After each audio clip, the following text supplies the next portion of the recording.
Now in this video I want to show you what I have been using before asymmetric ball gouge grind and why are these slowly creeping back into my wood turning routine.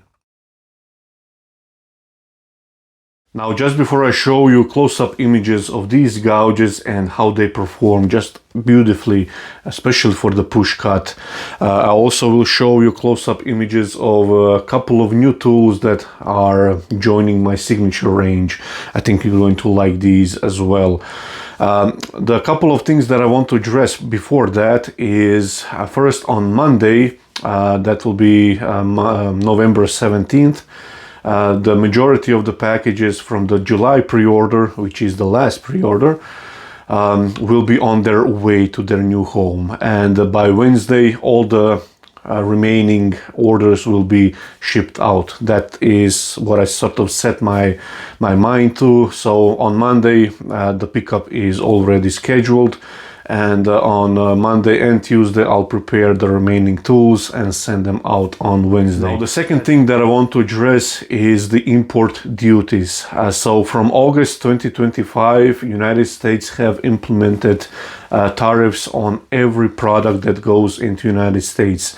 My tools are no exception to that, unfortunately. Now, if you did order from me in July, so from the last pre-order, what will happen is once the package gets into United States, DHL will send you an email to pay the import duties, so the tariffs and all the import duties that United States is asking for. Now, I've been asked if I could charge that right away when you buy the tools, and the answer is no, just because I don't know the rate which my country is submitted to tariffs. So I don't know the rate, and my accountant doesn't know it as well. If we do find out, then I could maybe implement it into the website, but for now you can expect once the package again arrives into United States, the custom process already begins. Now the customs process already begins when the packages are in transit, so it makes the delivery much faster, so there is no hold. However, again, if you don't pay those import duties, then the packages will get on hold, and if you don't pay them at all, so I'm not sure which is the time date limit which DHL can hold the packages, but if that expires, then the package will and the tools will return to me, which again will implement more cost for me and yourself if you want to get these again. So just be aware, read your emails if you did order from me in July, check your spam folder. So just be aware that this will happen. Unfortunately, there is nothing I can do about it. Now there is something else that I can't do or do anything about it, is once the business is going in a certain rate, okay, let's say, my government or pretty much every other government will want a slice of that profit or slice of that cake, let's say, and that is what happened to me in August. So before that I was not in a tax or VAT system, so I could not charge VAT or tax. However, from August as well is that now I have to charge VAT and tax, which is an absurd amount for my for Croatia. It's 25%, but again, nothing that I can do about it. I will adjust the profit margin on my tools on my end. Now the Crown already did their share by giving me the best possible prices for the tools, and I'll see if I can bring my profit margin down to keep the tools as much as affordable as I can. So now again, these are the couple of big changes which I just can't affect in any shape or form, neither can you. So it is what it is. I'll again do my best to keep the prices down as much as I can by removing my profit margin a little bit, but at the end of the day I have to make the money as well from this. So But there is also good news, which is on November 18th, so Tuesday, I plan to open another pre-order, the last one this year. Now, if you do plan to purchase one of my signature tools now in the last pre-order in November, then you can expect these tools to arrive somewhere in February. Again, depending on the amount of orders coming in and how long the crown will take these to produce. Again, these 350 tools from July pre-order took around 11 weeks to produce and to actually ship it to me as well. So the sharpening process I do quite fast, so in a couple of weeks all the 350 tools will be processed. So, and like I said, on Monday I will start again finishing the remaining 20 orders, and that's roughly maybe 40 tools remaining, so those will be sharpened on Monday and everything will be packaged and ready to be collected from DHL on Wednesday. So that's the plan. Again, pre-orders should start on Tuesday. I will send out newsletter email to all of you that subscribe to my website, and also I'll announce it on social media, and I'll do probably a YouTube video as well. So once again, thank you for all of you that purchase one of my tools. Thank you for supporting what I do. It means a ton to me. Everything is sort of attacking at the same time from every side, every angle, but we're going to get through that. So once again, thank you, and now let me show you these tools. Now these are the new bowl scrapers. So 14-inch ash handle, and the steel is 25 by 10 mil dimensions, so that is 1 inch by 3/8 of an inch. And you can see two different profiles here. So on the right is a little bit more curved profile, and on the left it is a little bit more flattened curve. So you have both options, and you're going to have to choose on the website which one you would like. You can always change these on the fly if you need to. And also, which is a key feature on my bowl scraper, is the bottom left corner is rounded over, only this one. The reason for that is if you want to shear scrape inside the bowl, so let's say up side of the, or on the wall of the bowl, you want to shear scrape, this helps you out do that instead of having a sharp corner digging into your tool rest or just snagging, let's say. So this glides much easier, and I'll show you that once I show you the gouges, how they work on the inside of the bowl. So these are the new tools that will be in my pre-order on Tuesday. Now these are the two gouges and grinds, which is kind of not unique, but specific, let's say. So I use these quite a lot before asymmetric ball gouge grind, and these perform great, but to have the really nice and clean cut, they don't have too much of a swept back grind. So that's why I sort of switched to asymmetric grind. But more and more I'm not into fast shaping of the bowl, but rather nice and clean finish and so on. So these generally do job just fine, or in terms of how much timber they remove. Now what's kind of unique about this, and I'll show you the bevel angle. Let me just measure it. Now the bevel angle is roughly between 50 and 55 degrees. Now what it's kind of unique is very little bevel is remained here, and also the curvature here. This is the right wing here is quite similar to asymmetric grind, and let me just grab one. So on the left is asymmetric ball gouge grind, and on the right is this more of a traditional grind, and you can see the right wing is quite similar in shape, and the only difference is the asymmetric grind is around 40-degree angle. Now by removing a lot of these heel all the way around, now you have a little contact of a timber, or sorry, the bevel in contact with the timber, which gives you first of all less resistance to the cut, because there is not much that's rubbing or floating behind the cut.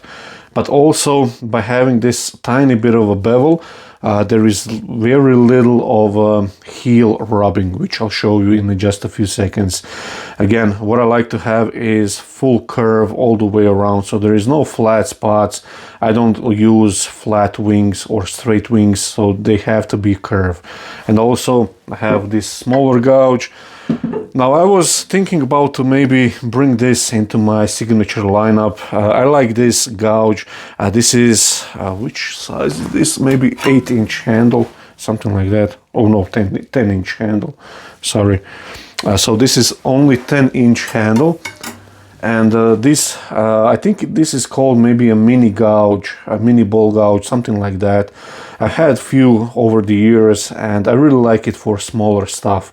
And this one also has this small bevel all the way around, which I actually could remove a little bit more, but the same grind. And I keep these in my drawer all the time. If I need something, let's say if the timber doesn't like to be scraped, I can cut with this and it's pretty much done. And it's really fun to use. And let me show you how they operate. And if you're wondering about the sharpening, if you do, if you want to learn how to sharpen this, let me know in the comments below and I'll do a separate video on that. So first I'll use the smaller one. It is a change for me at least to switch from 55 degrees or actually from 40 to 55, just where I need to position my body for the first time.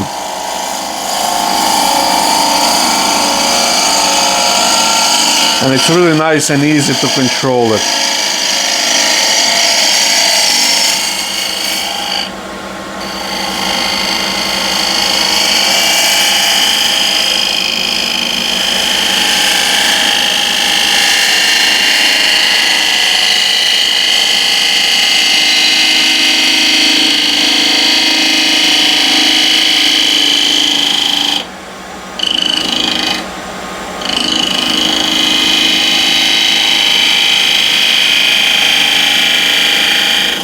Nice and gently.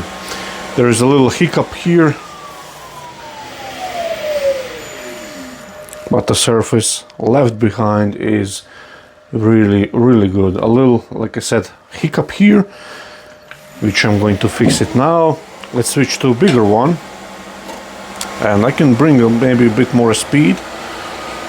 1800 RPM for this piece.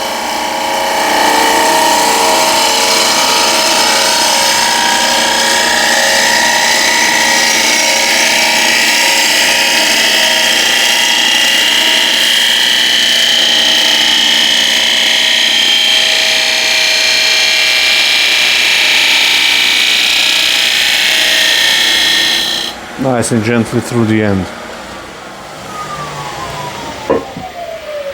And as you see, that's pristine surface. Really doesn't need a whole lot of sanding or stuff. So let's put the tenon real quick here.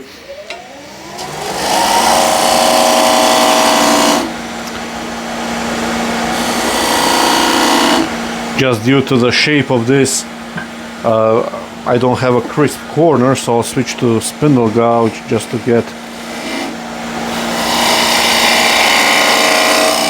nice corner inside. So that's now ready to flip over, and let's see how these perform on the inside. Or if you want to maybe sand this, let's sand this with I don't know, 240 grit. So 240 or actually 220 grit.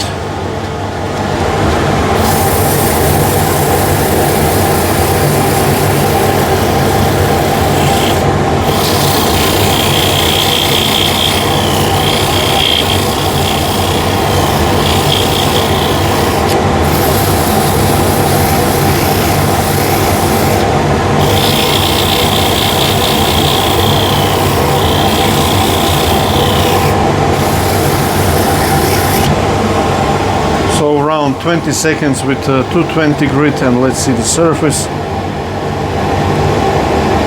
Yeah, that's pretty good. A little burnish mark here, so put it in reverse. This is where I actually go with the, against the grain, this small portion. So it's not the best possible surface, but it's far from bad.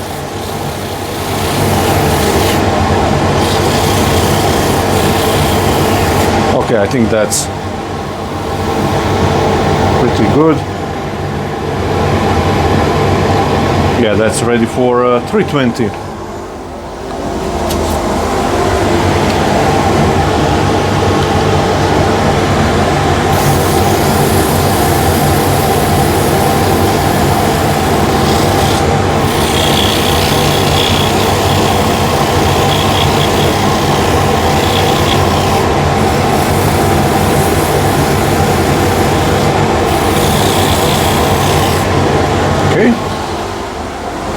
And polish it up with a Scotch Brite pad. This is 400 grit Scotch Brite pad that removes any scratches. Okay, that's done. So you can see why these grinds would be quite useful. So you can see that's perfect surface. So let's take it off the screw chuck. So this is VM90 chuck with shark jaws, and that's running really good. See how these perform on the inside. So first let's clean up the top.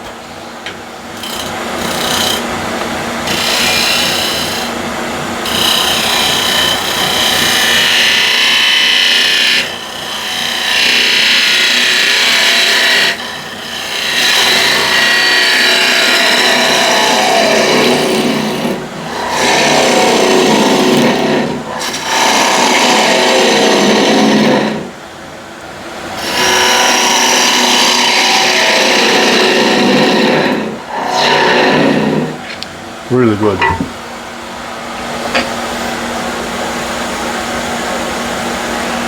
Drill depth hole.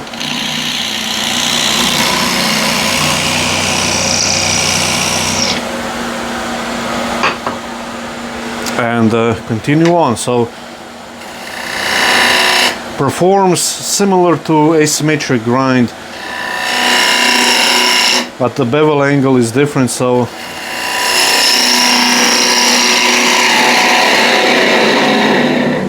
it does have a little adjustment process of where you position your body.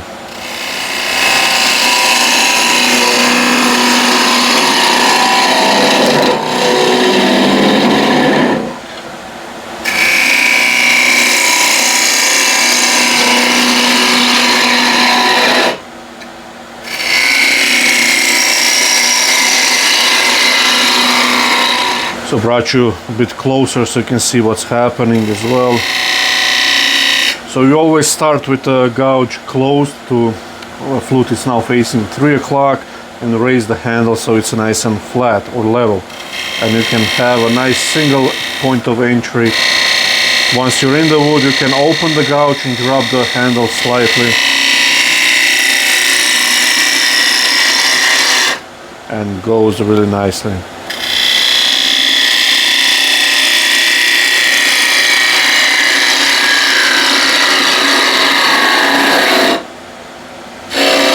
I'm actually going to do is finish the rim first.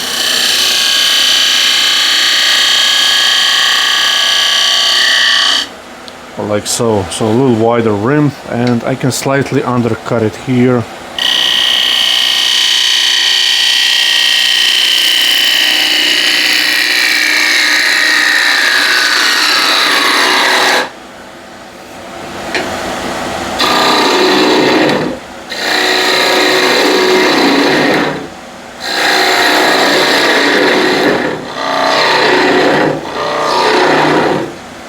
Okay, that's somewhere down there, bottom of the hole.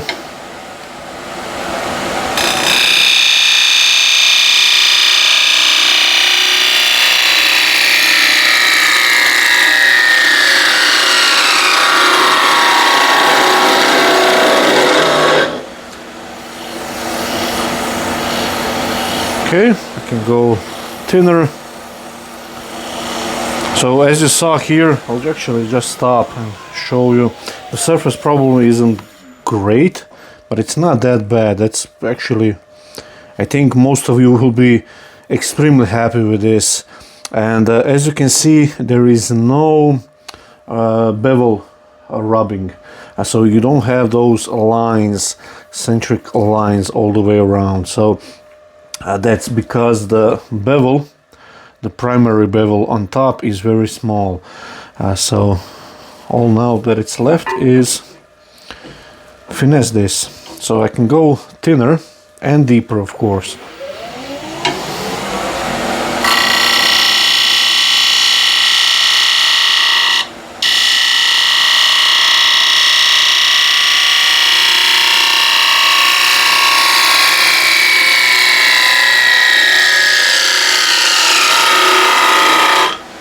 And also what this bevel angle of 55 or between 50 and 55 allows me is to have this turn without losing bevel contact.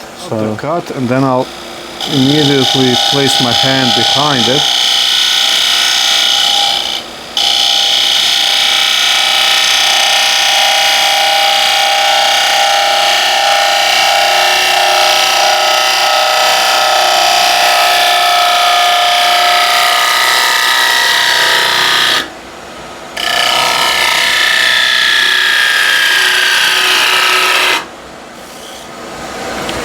So let's see that surface.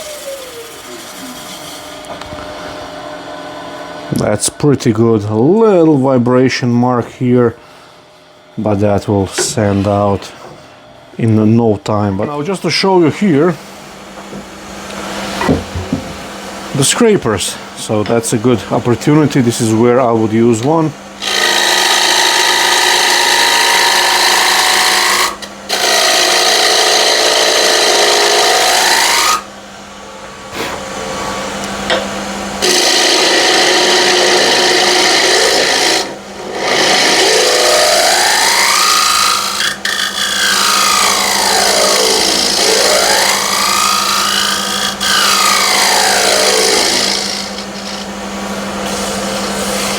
Just blending these two curves.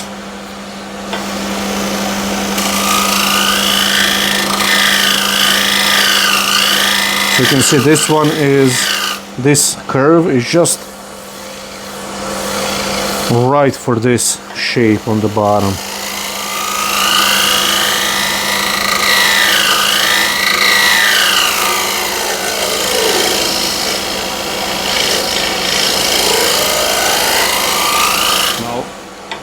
This rounded portion, this is where it comes in handy for shear scrape here, but this one is a little bit too flat of the curve, so I'll use this one.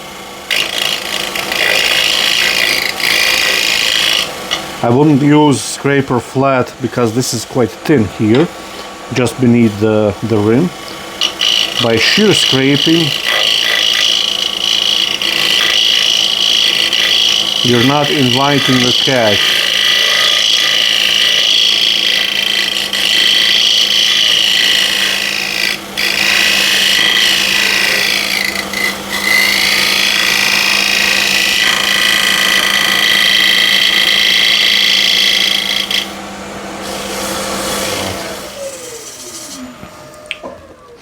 Now bear in mind that some timbers doesn't like to be scraped here on the side walls of the bowl, so you have to, or you're better off just cutting that. But you can see the bottom is really nice and clean from the scrape, and there is a few marks here, but let's see how this will sand out. I would use, as normal on the inside, a pad on a drill, and I think I can start with 180 grit without any issues here. So 180 grit.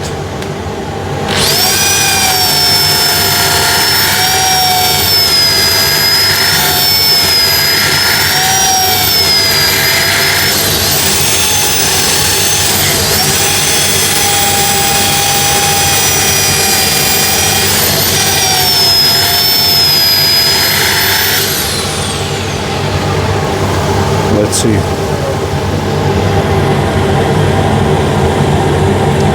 A little bit more marks here and here.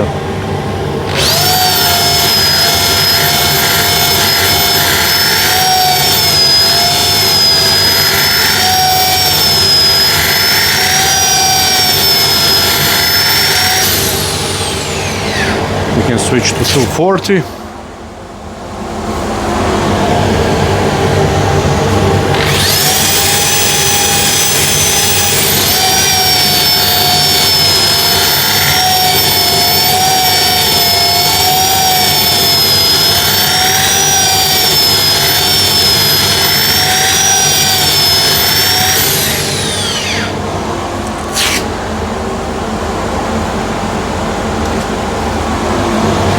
And finish it off with 320.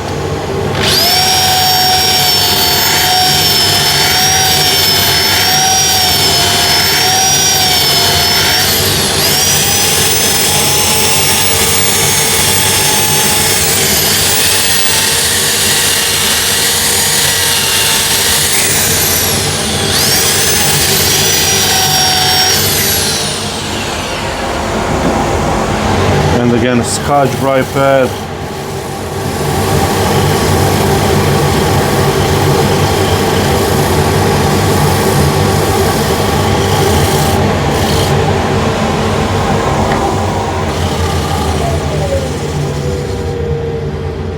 And that's it. Really nice bowl. Let's take it out.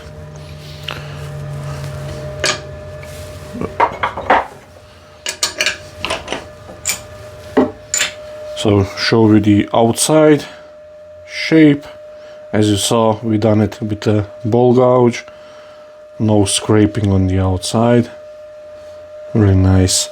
And that small bevel really gives you control in both directions. And as you see on the inside, really didn't take long to finish it off.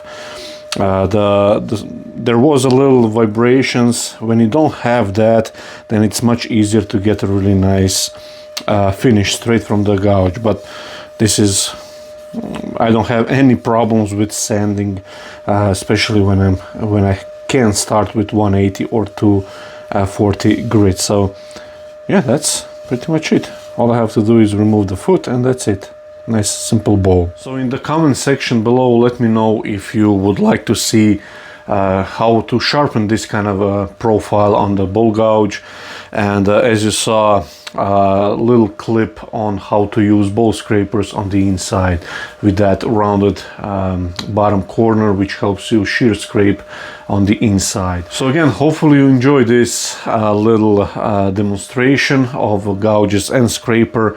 And again, on Tuesday, hopefully the shop will be open, but you will be notified. And once again, if you did order from me in July, just check your emails. Once the packages on Monday leave from me, from my shop here, you will be notified probably in a day or so by DHL about the customs or import duties, customs import duties. So once again, thank you for watching and see you next time.